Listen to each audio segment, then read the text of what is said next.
د شمیسي په هسپتال کې پښتانه پراته دي. د شمیسي په هسپتال کې پښتانه پراته دي. تپوس یې وکړئ په کوم حال کې پښتانه پراته دي. زما د قام د واکدارانو سترګې نه غړېږي، د لویو لویو ظالمانو سترګې نه غړېږي، د دې خودسره جابرانو سترګې نه غړېږي، د سیاست د مشرانو سترګې نه غړېږي.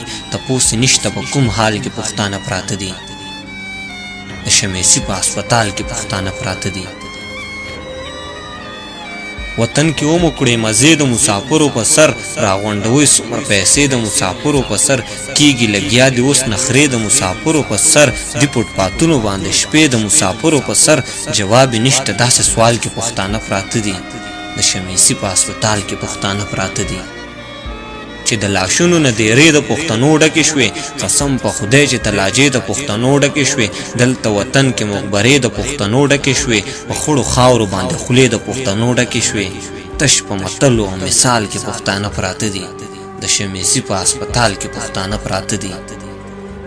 تش زنده‌باد او مرداباد د پاره دوی پیدا دي. هیڅوک نه مني فریاد د پاره دوی پیدا دي. چې تا ساتي اسلام آباد د پاره دوی پیدا دي. وطن نشته بل هیواد د پاره دوی پیدا دي. بلا وخت تیر شو دې جنجال کې پښتانه پراته دي. د شمیسي په هسپتال کې پښتانه پراته دي. د شمیسي په هسپتال کې پښتانه پراته دي. دا ګران ملګری ضمیر خان ضمیر دغه نظم ټولو ملګرو ته په پښتنه مینا ډالۍ.